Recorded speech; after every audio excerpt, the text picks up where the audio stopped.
Tonight, the cost of movement, the cost of rebuilding, the cost of governance, and the cost of care. Tomorrow, Jamaicans are expected to begin feeling the impact of a major change in how fuel prices are managed after the government removed Petrojam's $4.50 price cap mechanism. But as of this evening, many questions remain about exactly how the new system will work. We'll look at what retailers expect, whether there are real concerns about fuel supply, and what higher prices could mean for households already under pressure. Then, reconstruction needs cement, steel, transport, and fuel. So, what happens when there are reports of shortages in the market? Cement shortages are threatening post-Melissa reconstruction. Caribbean Cement Company Limited is Jamaica's only domestic manufacturer. The opposition is calling for parliamentary oversight. Minister Obin Hill will join us to answer. Later in Gordon House, the fallout from the Mace incident intensifies. Speaker Juliet Holness addressed the House again. Dr. Angela Brown-Burke has responded. And finally, it's Teachers' Day. During Child's Month, we take the time to recognize the people who help hold many children together, often under extraordinary pressure themselves. I'm Jody Ann Quarry, and this is Lead Story.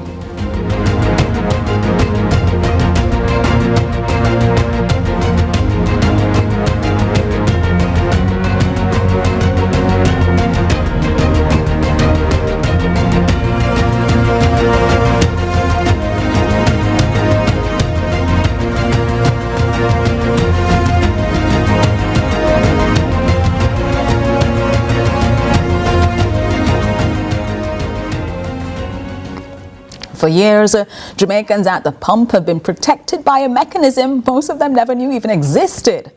A price cap of $4.50 per litre, the maximum that Petrojam could move fuel prices in either direction in any given week. A buffer between the global oil markets and the Jamaican household. That buffer is now gone. Energy Minister Darrell Vaz confirmed at a post-cabinet briefing on April 15th that between March 12th and April 8th, the true market increase in transport fuel prices was $49.20 Jamaican per litre. We only felt $18 of that. Petrojam absorbed the remaining $30.20, accumulating losses of US $8.6 million, approximately 1.3 billion Jamaican dollars in just 4 weeks. The government's position, confirmed through the Jamaica Information Service, the official government communications agency, is that the new tiered mechanism is designed to do three things: allow for controllable and predictable adjustments, maintain consumer protection for smaller price movements, and enable greater flexibility when global oil prices spike. The minister has said plainly that the government cannot sustain an $11.8 billion projected loss through June. It's unaffordable. It's unsustainable. And Petrojam has now been in loss for 3 consecutive years. Opposition spokesman on energy, Philip Paulwell, has called the refinery's condition the result of what he described as tampering with the pricing mechanism, and has demanded a full parliamentary accounting of when the cap was institutionalized and on whose authority. Now, before we get into the details of what is going on, there's a second and immediate consequence for Jamaican commuters that was confirmed in Parliament yesterday. A 35% fare increase for operators of public passenger vehicles was approved by the government years ago. 19% was implemented in 2023. The remaining 16% has never been paid. Transport Minister Vaz confirmed yesterday that government is now fast-tracking implementation of that outstanding amount, citing the additional strain of rising fuel prices. For the Jamaican commuter, this means an increase in fares, already approved, is now coming at the exact moment that the fuel cap is being removed. The ministers also said Jamaicans should consider their transportation habits, and he didn't rule out a return to work-from-home arrangements to manage demand. For the vast majority of Jamaicans who cannot work from home, though, that's not an option. There's a third development as well.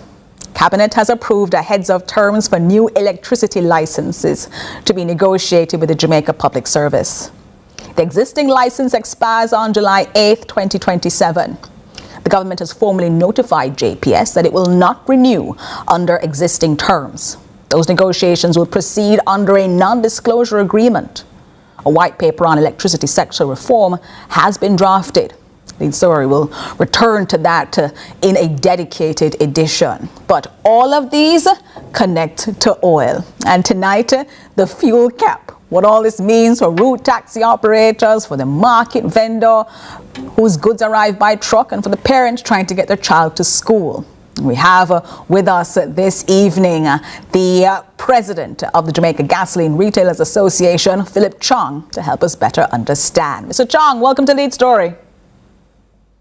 Hi, Jordan. Thank you and good afternoon. Philip Chong, you are the man of the moment because you lead the JGRA, the Jamaica Gasoline Retailers Association, and oil has been on the lips of every Jamaican and the price of fuel for the past few months. The government has confirmed that the new tiered mechanism is designed to maintain consumer protection for smaller increases while allowing greater flexibility during larger global price shocks.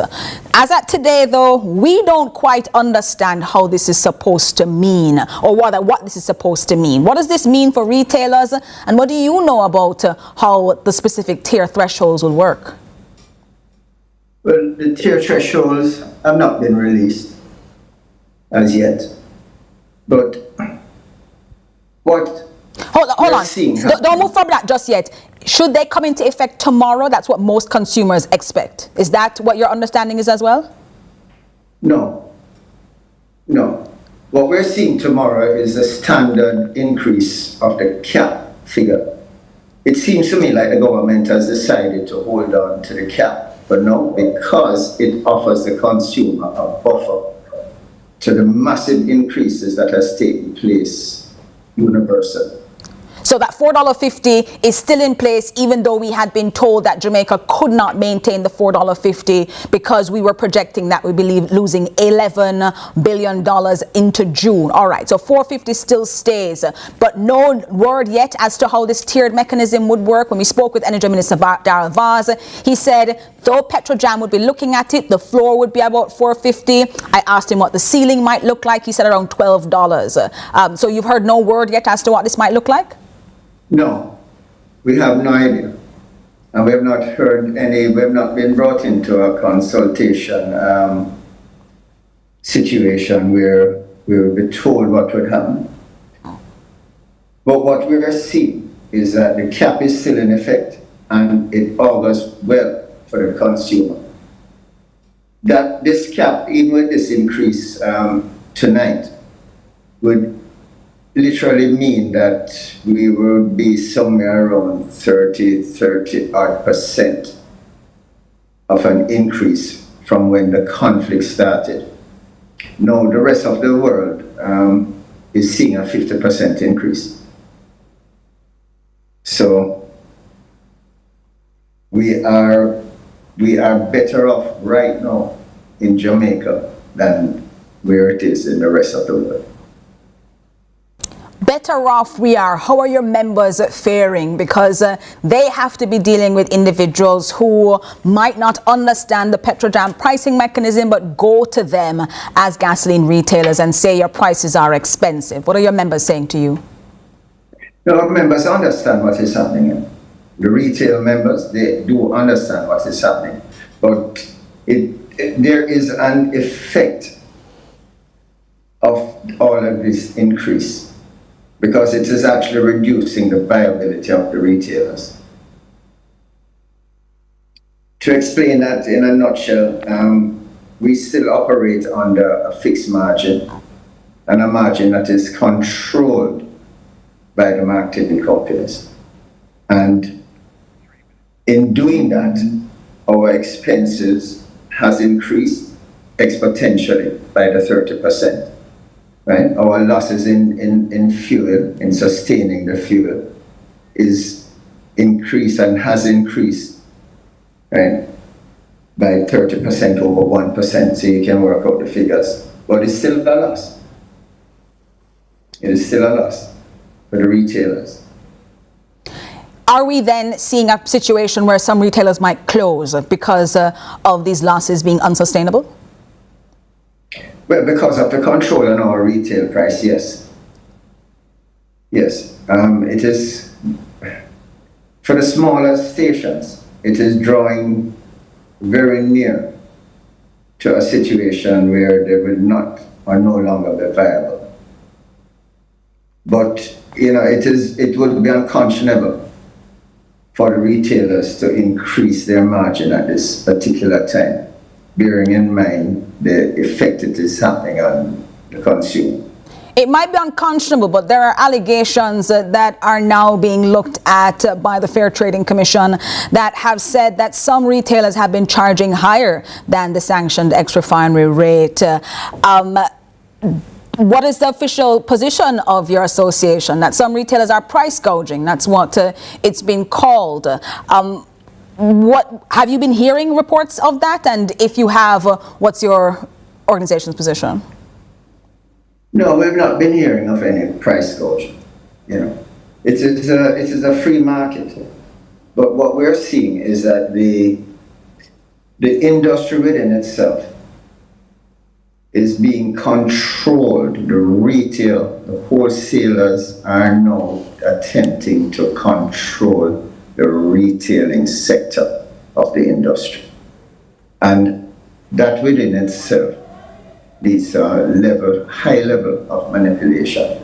To answer your question, we do not and we have not received any information of price gouging. I know all members have held fast to their margins and are merely passing on the $4.50 increase that has been announced by Petrogen.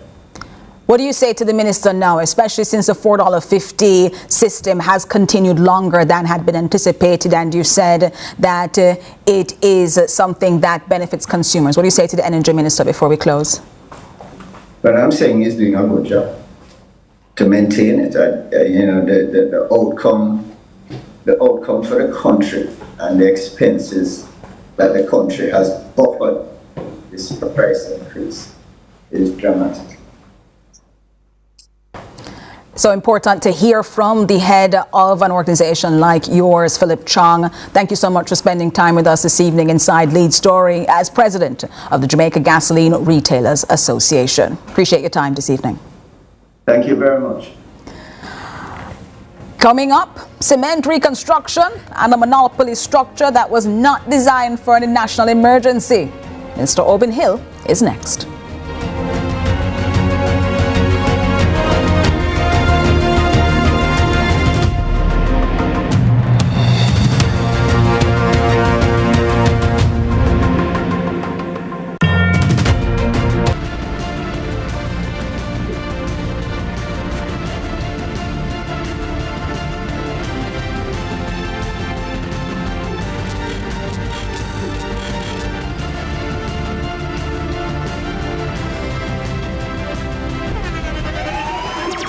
The internationally acclaimed On Stage with Winfred Williams. At a new time, Saturdays at 8 p.m.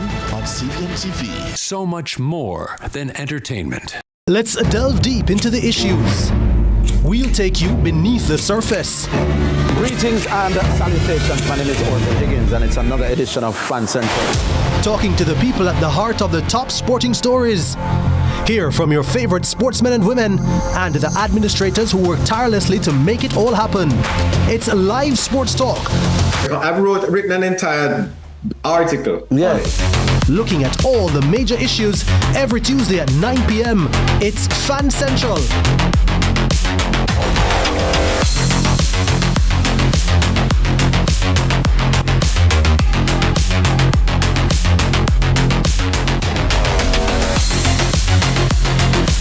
Jamaica's unemployment rate has fallen to 3.3%, down from 13.2% in 2016. Our government's continued focus on job creation is delivering real results. We are building Jamaica. The Time by the Office of the Prime Minister.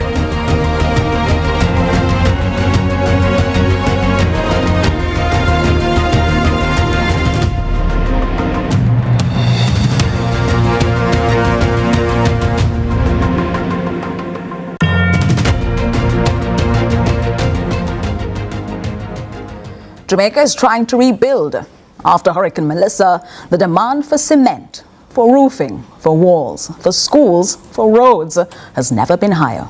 And yet, Caribbean Cement Company Limited, the country's only domestic cement manufacturer, is producing less cement today than it did 3 years ago. This year, persistent rainfall has disrupted quarry access, clogged feed bins, and temporarily reduced output. Further, at the exact moment Jamaica needs cement the most.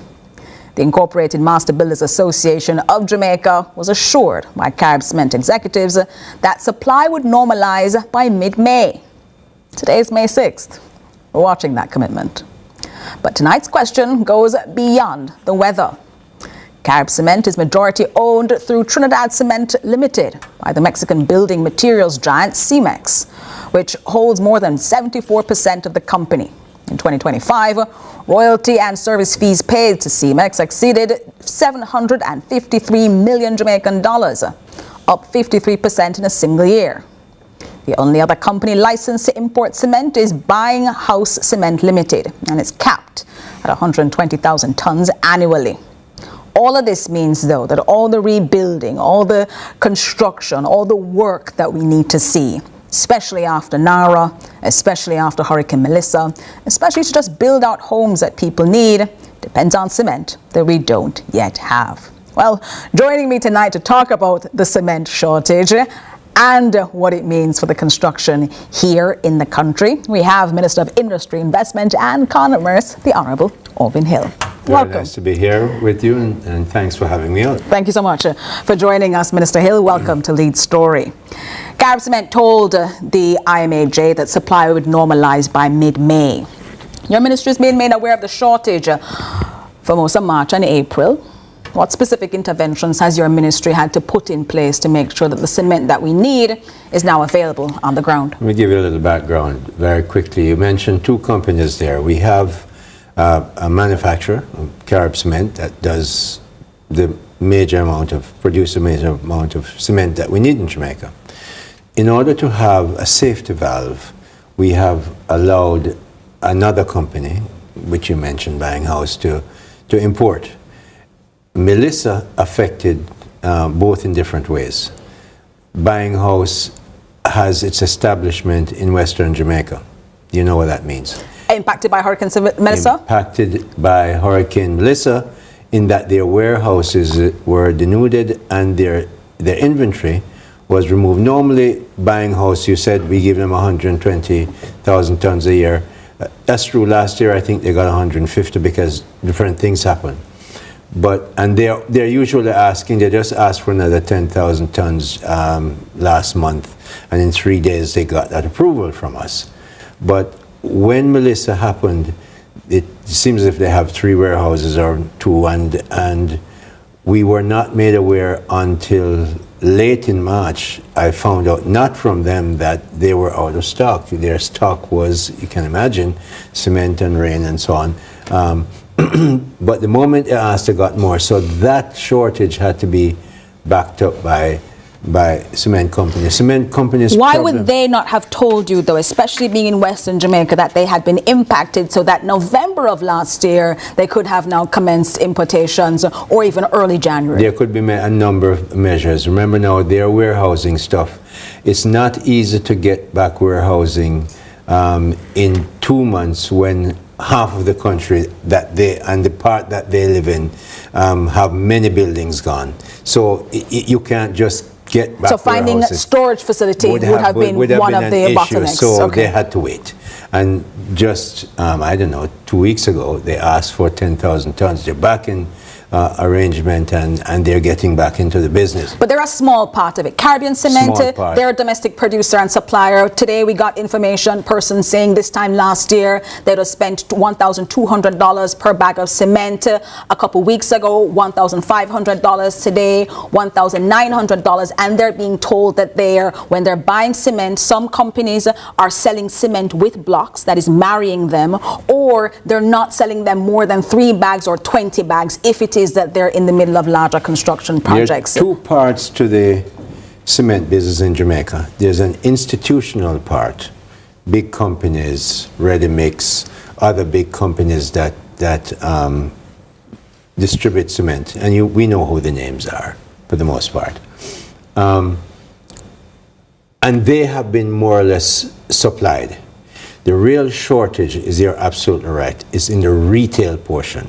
The people that buy 2 bags, 5 bags, 10 bags, 20 bags of cement. And I don't know about the marrying, I'm not questioning it at all, but these things do happen.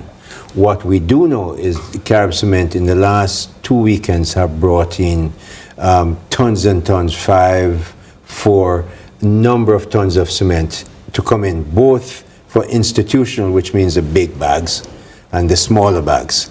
They have 2 more, right through May, they have 3 more shipments coming in.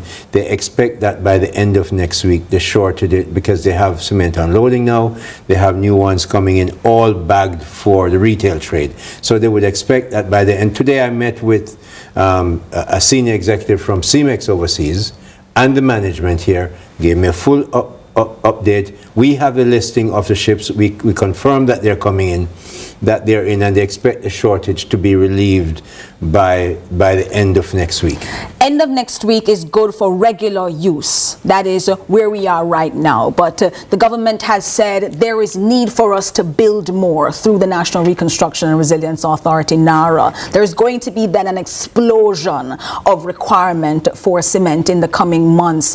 Is this something that Carib Cement, with the persistent rainfall, with the damage that Buying House would have dealt with, are they able to, along with the other importers, deal with the increases that are anticipated? I have no doubt. No, remember now, the production of NARA, the use of cement by NARA is going to happen once NARA gets established. We expect to pass NARA in the Senate this weekend. There's going to be something to be watching as well, yes? I will be there. But also, after that, then you have to choose the CEO, they have to get established, the business. So the ramping up process might take some time? The use of cement will take a few months. Now, the issue at least, so the issue of Carib Cement, why did they have this shortage? 2 pieces of major equipment, funnily new equipment that they put in just recently under that new, they put in a $40 million investment, and those 2 pieces of equipment actually came from Italy. And it's on the conveyor belt that went wrong. So what they've done is they're contending with Italy about what to do, and their lawyers are dealing with that.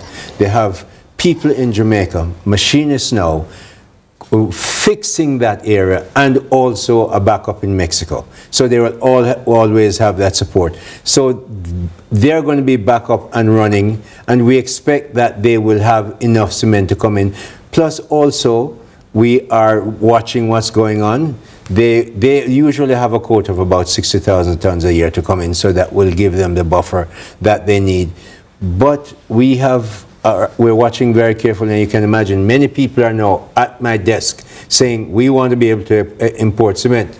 Naturally, you can't. Are you opening up that possibility, given then the increased demand for NARA in the next few months? We are assessing the possibility, because you mentioned the Master Builders Association. They've written me a long letter outlining why they believe there should be more sources of cement coming in. There are other investors looking to set up, at least 2 groups of investors have come to me to set up new plants in Jamaica. That will take some time. So these are all to come on stream, come on board in the coming, hopefully, months / years, as we see what the demand for NARA. Supply is going to be there. So supply, you're saying, is going to be there. But the opposition has looked at this and has called for the Economy and Production Committee of Parliament to scrutinize the shortage immediately. You're accountable to Parliament. Do you support that committee review? And if you do, why or why not? When you have something like this, then it's natural. We have a democracy that is vibrant. The opposition and the parliamentary committee calls me in. I go in and answer the questions. I'm going to answer it just like I'm telling you. There is no 2 secrets. I don't have one that I tell you and one that I'm going to tell the parliament that is different. Now, of course, depending on when they call me, developments can happen. That new information will be given to them, but I'm open to be questioned on this matter, and I'll be very pleased to have the answer. It's important, though, for people watching right now who are building to hear from you as minister to talk about cement, because they're in the middle of something. Yes. A grade 4 contractor can't send a flatbed and buy 1,000 big bags of cement the way a larger contractor and a developer can. What specific protections then does your ministry have for those small contractors and ordinary householders, those homeowners who are being squeezed out of the market right now? Their construction can't wait the 2-3 weeks that it is that you are saying. I hear from some of our MPs and ministers that even some burials are being affected. Yes. So what we're doing, you remember I mentioned that before, that the ships that are being unloaded now are bagged cement. That's for the retail trade, what I would call the retail trade, where, you know. But that doesn't allow for the pass-through at hardwares that are experiencing shortages, backlogs of preferred customers, those people who go to them, to then, after this gets worked out, for it to move into the hands of regular householders in 2 to 3 days. This might be weeks. Well, still.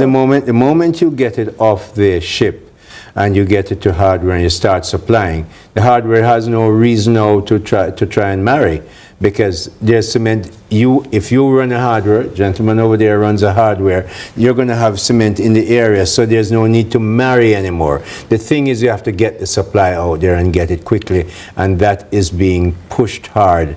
As you can see, we met with them this morning. We have the schedule of ships. We checked them. When are we getting? Give me a date then, because mid-May is when we were told. Incorporated Master Builders Association said they were told by Carib Cement. It's now May 6th. When can people start laying a roof, doing the thing, pouring construction? The next 2 shipments will be 3,500 tons and 5,700 tons. Those, as I have here, will be in by the middle of May. Middle of May, May 15? By May 15. Today's May 6, so they're almost here. They're probably on the street, and they will be, next week they will be unloading.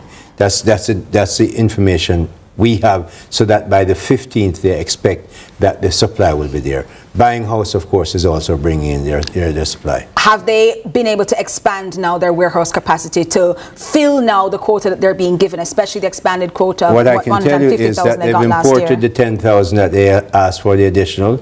And this is funny again, because although the ship came in, because we're moving tremendous amount of pipes to deal with the water issue in the western part of the country, which also requires that slowed down the movement. So your industry, investment and commerce, these are things that are slowing down now the kind of build out and development that you want to see, and you're also going to Senate now to have conversations about this National Reconstruction and Resilience Authority. And NARA is going to solve a lot of that, because NARA will have big contracts to go out for people to work on.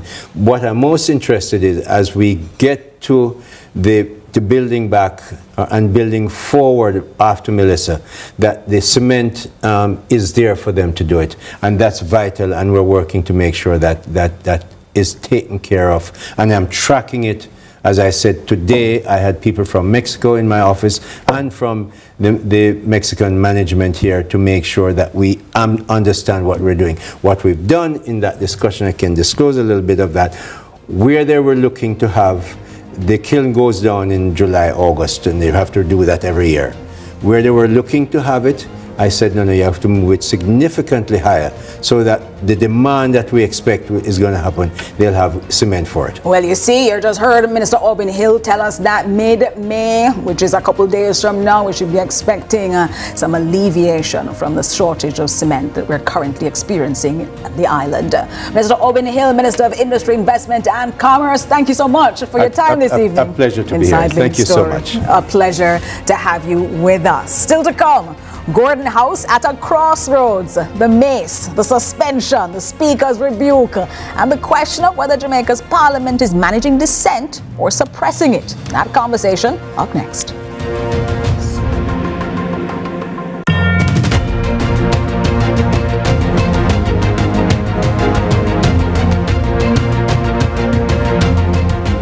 Make we do the right thing. Make we live good today for a better tomorrow. Talk it out. Don't fight it out. The time by the Ministry of National Security is 6:30. I'm me the stylist, no scammer, no style me. From the market to the farm to the office, money talk is everywhere. But are you making sense or nonsense? The Bank of Jamaica brings you Common Sense with BOJ. Real stories, real laughs, and real lessons to help you protect, grow, and manage your money. Mattress savings. At least my mattress, no charge me to sleep on it. Partner plan. Remember last year we needed our payouts early, but Miss Pam gave it to her cousin first. Or a sketchy loan flyer. Electrifying deals. See why making the right financial choices is pure common sense. Brought to you by Bank of Jamaica, empowering everyday Jamaicans one episode at a time. Grandpa, it's 2026. You can't keep hiding all your money in every single pocket forever. Hey, what I want? Hi, I am Candy Pang.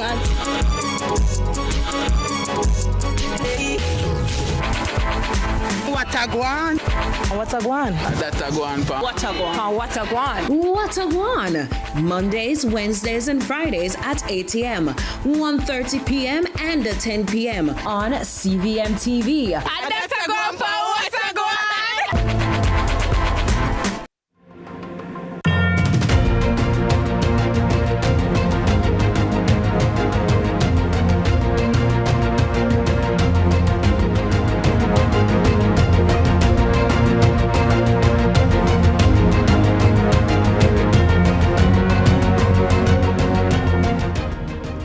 Welcome back to Lead Story. On the night of April 28th, the House of Representatives was examining the National Reconstruction and Resilience Authority bill. What a piece of legislation. That is very popular. Just spoke about it with Minister Albany Hill, but they were going through that in the lower house, clause by clause, in a committee of the whole House. The opposition had made it clear from the start of the debate that they would not support the bill in its current form. Their central objection, that the NARA bill confers sweeping powers on its chief executive officer to spend billions of dollars in reconstruction funds without sufficient oversight. As the sitting stretched past midnight, Dr. Angela Brown-Burke, Member of Parliament for St. Andrew Southwestern, left her seat. She advanced to the ceremonial mace, the symbol of authority under which that house meets and makes law. She lifted it. She put it down. She lifted it again. Speaker Juliet Holness intervened immediately. Under Standing Order 43, subsection 2, Dr. Brown-Burke was named for grossly disorderly conduct. And this is what you'll see on the screen as Dr. Angela Brown-Burke picks it up, puts it back down, and that the dislodging of the mace took place in that overnight session there of Parliament. Leader of Government Business, Floyd Green, moved a motion for her suspension. Government members voted in favour. Opposition members encircled Dr. Brown-Burke and broke into gospel chorus. You see their members standing up. In a few moments, you'll see them in support of her. But after a brief suspension of the proceedings, the NARA bill was passed without opposition support. And that happened past 1:30 in the morning. Days later, Dr. Brown-Burke said she accepts that her actions did not accord with parliamentary procedure, but argued that context matters and that the incident should not distract from concerns about the NARA bill's sweeping powers.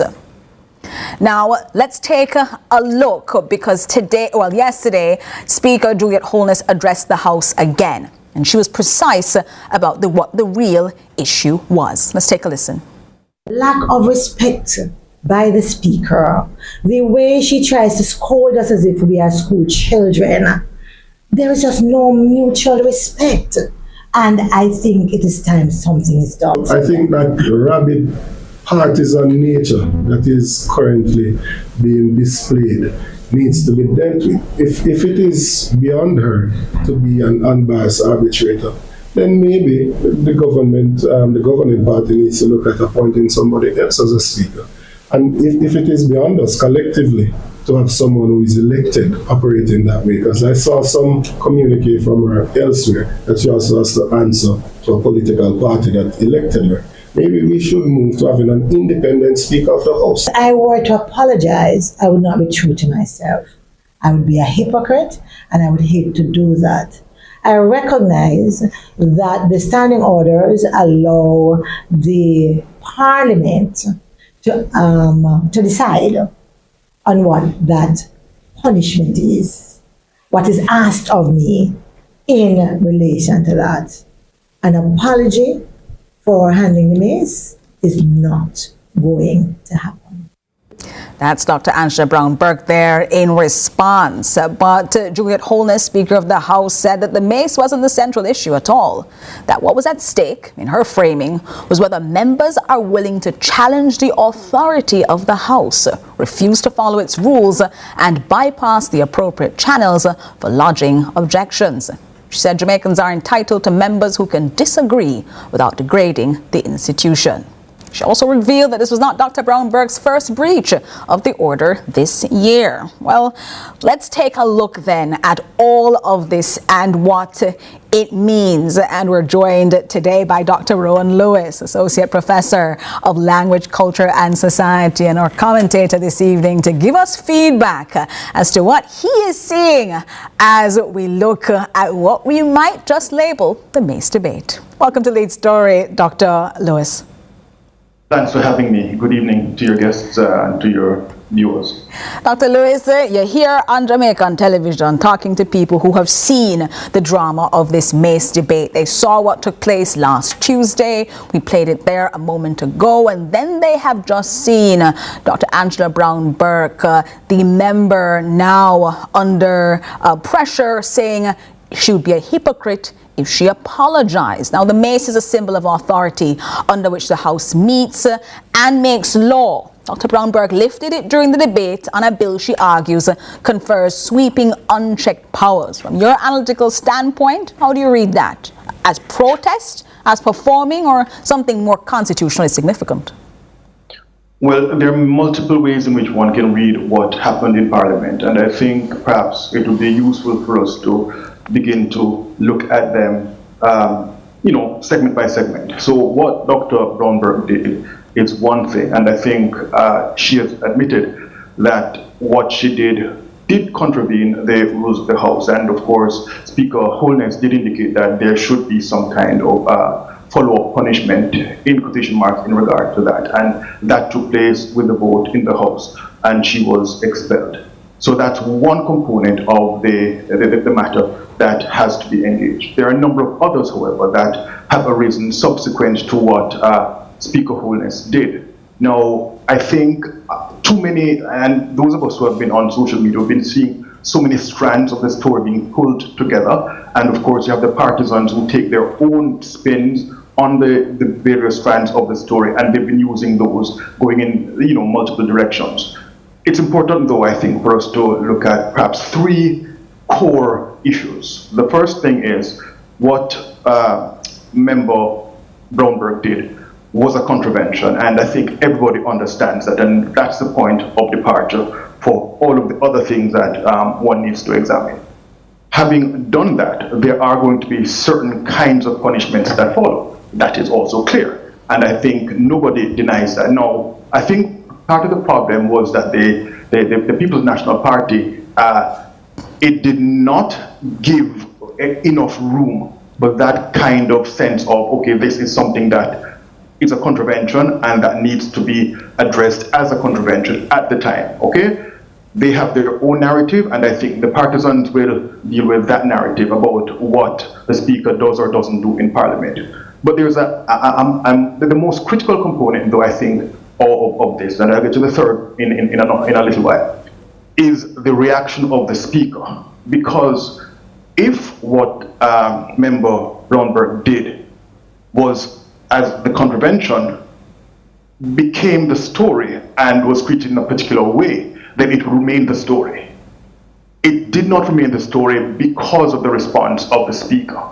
And we need to remember that the Speaker is not just any other member of Parliament. The Speaker sits as the President of the legislature. Therefore, it's important that how she reacts to any kind of breach is seen as a representative of the House. and representative of that branch of government. And that is where I think the story went because of the response of the Speaker. And that is where I think I'd like to focus my comments. The other part of it, though, is what comes after the fact that Member Brownberg has responded, says she would be a hypocrite if she were to, apologize and so on. And of course, the speech that Speaker Holness gave in Parliament yesterday. So those, I think I'd put together. Going back to the response of the Speaker. And her response yesterday, I think, gave us an inkling of where her mind was when she made the reference to children and how children would see the issue of discipline based on Member Brownberg's behavior and so on in the Parliament.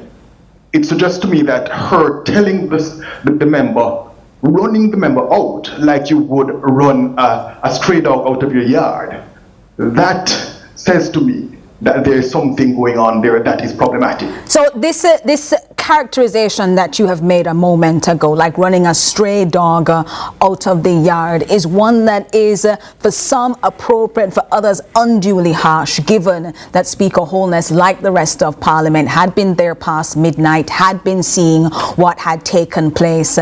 And this is something that the nation now is discussing a week later.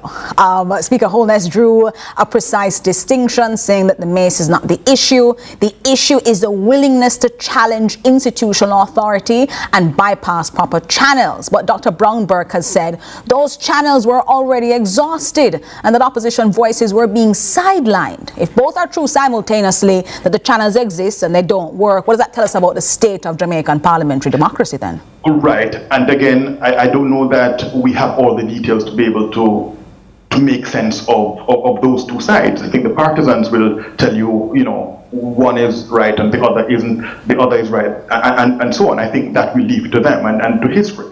But I think the moments that are there for us to examine what happened, and I think Speaker Holness, whether or not it was a lengthy sitting and whether or not there had been challenges before, the fact is that as the head of the legislature, you do not treat a member in this kind of disrespectful manner. So in the lower house, because she's meant to be that impartial arbiter, you believe that that seems to be unreasonable. There's a level of perfection expected from the Speaker who's there for hours, but not for Brownberg, who is not expected to then interfere with the mace during that evening.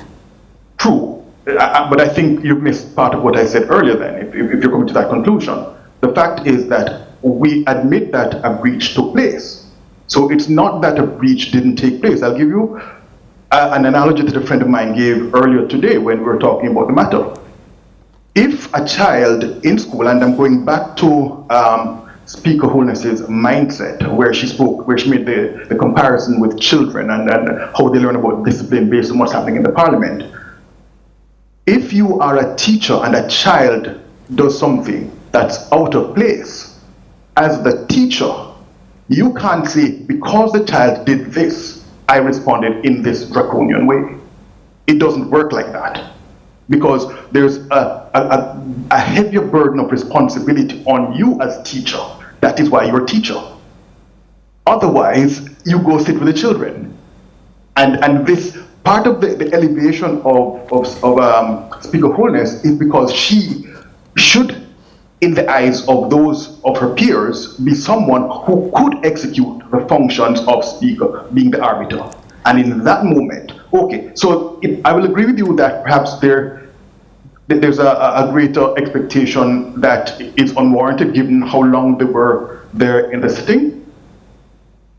When those kinds of things happen, what one does is one comes out and one names them and one says, I did wrong. So all of this about order and discipline, what was missing from what Speaker Holness did yesterday was to get to the point of respect and dignity. Well, I think that, Dr. Rowan Lewis, is a central part of the conversation that you have added now as this conversation now rages into the second week. We just had the PNP have a press conference this evening talking about this, and now you've added this as well to the discussions around the dinner tables all across the country. Thank you so much, Dr. Rowan Lewis, Associate Professor of Language, Culture and Society, for joining us this evening inside Lead Story. And UTech Jamaica, don't forget that. Oh, UTech as well. There you go. We'll take a break inside Lead Story and come back to you here on CVM Television.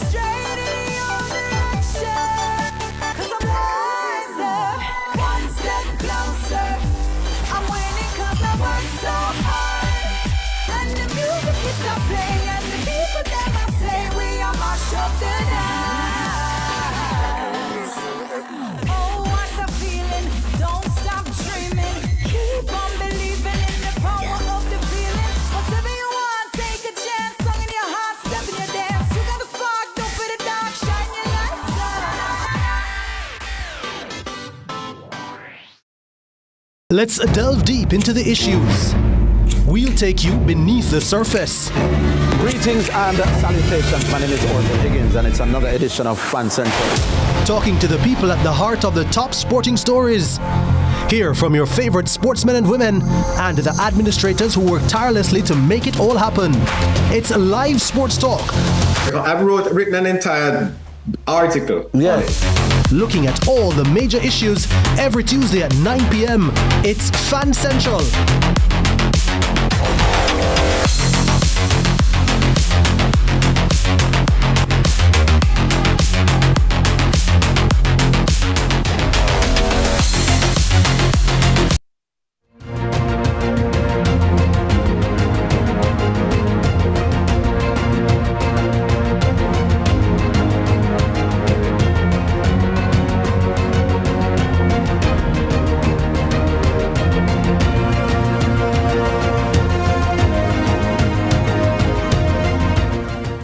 Today's Teachers' Day, and here in Jamaica it falls within Child Month, a period that's supposed to focus national attention on the well-being of children. Now, it falls on the first Wednesday of May, and that makes it today, May 6th. It also happens during Education Week. Sometimes schools close early. Students bring flowers. There are assemblies and appreciation ceremonies all across the island. But children do not develop in isolation. Many of them spend more waking hours with their teachers than any other adult outside of their home. And in a period of economic pressure, post-Hurricane Melissa recovery, mental health concerns, and social strain, teachers are increasingly being asked to do far more than deliver a curriculum. Today, we're joined by one of Jamaica's teachers, Sherilyn Dawkins Blake, a teacher at Portmore Missionary Preparatory and Kindergarten School. Good evening and happy Teachers' Day to you. Thank you so much. Good evening to you too. Sherilyn Dawkins Blake, as a teacher on a day like this, I want to celebrate it today. What did Teachers' Day look like at your school today? Oh, the usual fanfare. Kids coming in, surprising teachers, yell. A big thing for them was yelling, having the room still, and as soon as the teacher gets in, everyone yell, Happy Teachers' Day or surprise or something like that. They just wanted it to be fun for the teachers, and I'm sure that the teachers enjoyed it. So yeah, that's what it was for us. I love that. You said that you are sure that the teachers enjoyed it, but did they, on a day like today, where we want to make sure that we set aside not only a day to talk about it, but a day to really and truly look at what teachers do, did they feel appreciated and supported today? I think so. I think so. I think that's so beautiful. For teachers now, they're in a classroom with these children. What's an average class size there at your school? At Portmore Missionary. Average class, okay. So at Portmore Missionary, the average class size is between 18 to about 23. At no point do I think they pass 25. All right, so 18 to 23, teeny tiny brains for you to mold and shape and to tell stories and to speak to them. But often teachers as well have 18 to 23 teeny tiny people who they're asked to pour more into and do more than just teach. What are teachers now being asked to do that goes far beyond teaching, you feel? Could you repeat that last bit? What are teachers doing now to help these children that you are now seeing that goes far beyond teaching? Okay, so right now I find that teachers have to get beyond the chalk and talk. You have to, because of this whole internet age, because of all that, kids are exposed to so much more. We want to make a lot of what they see on screen and so on come alive for them in the classroom. Sometimes we make clowns of ourselves, especially for the tiny ones, and so on. But we can't, it can't just be chalk and talk, as they say, as usual. No, we have to do the research.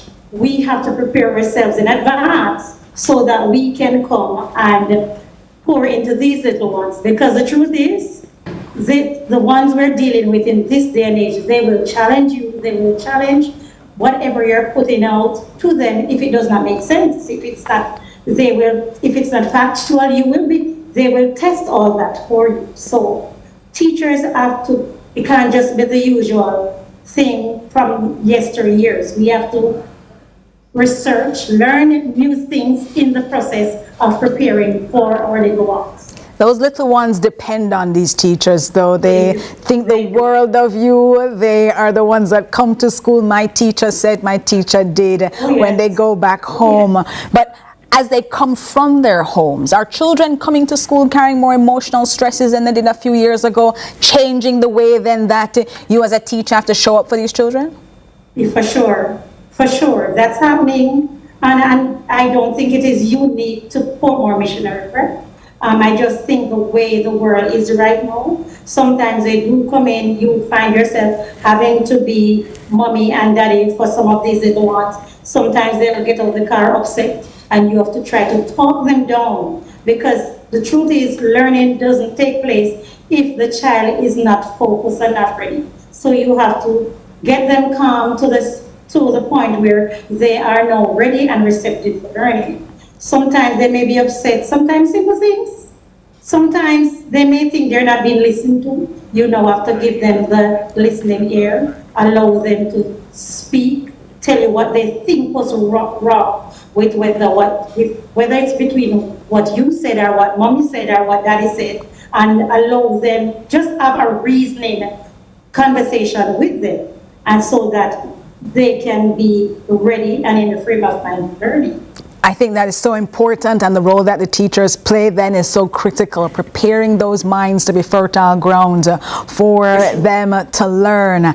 As a teacher, first talk to other teachers. Talk to them now who are also celebrating Teachers' Day, having a great time, but also seeing the weight of being that parent in a school environment, the weight of teaching these children as they challenge them, the weight of dealing with the stresses in their own lives. Talk to them and uplift them if you can in these next few moments, especially as you appreciate the work that they do every single day. Okay, so to my fellow colleagues, my fellow teachers, I know that the task is great. Sometimes it seems like we're given impossible things to do. And the truth is, because we usually show up and find a way, it's like having proven that you can do this, then you're given more to do. But the truth is, if we support each other, you know, sometimes you get a little overwhelmed. And if you have a fellow teacher, a class away from you, you may have to take a moment, exhale for a minute, and ask the teacher to give an eye in my class because I need a break from this particular situation, whatever it is. But just support each other, because we come to class, we deal with the kids, we deal with our own lives, and it's not easy, because it's not just coming in and imparting the curriculum to the students. We're dealing with personalities. We're dealing with all the different challenges. Sometimes it's just a broken pencil or a missing pencil, and they want that specific pencil. And it's like you're pulling your hair out to say to this particular child, but you can use this pencil, and they may not want to use that pencil. They want the same one. How do we navigate it, to say to the child or get them to understand that this pencil will work just as well? It's not easy for the students, but it's not easy for the teachers either. And I think that's so much of what people miss when they send their children to school, that they think that their child at home is a child that they send to school and they expect there to be no talking. But there is quite a lot that teachers do, and we want to celebrate you tonight, especially as you have just spoken to fellow teachers who are in the midst of the struggle, but struggling with our nation's children. Sherilyn Dawkins Blake, thank you so much for joining us, and happy Teachers Day to you and to every single teacher across Jamaica. And to all teachers out there, thank you. We appreciate the work you do, and we want to say Happy Teachers Day to all the teachers out there, whether you're in the high school, elementary school, even at the preschool. We do appreciate it, and we thank you for all the work you do. We appreciate you all. Thank you so much for joining us tonight inside Lead Story. All right, that's it for today's edition of the show. Thank you so very much for joining us inside another edition of Lead Story. I'm Jody Ann Quarry. On behalf of the entire CVM production team, it was a pleasure being with you once again. Stay with us. Inside CVM, we have CVM News.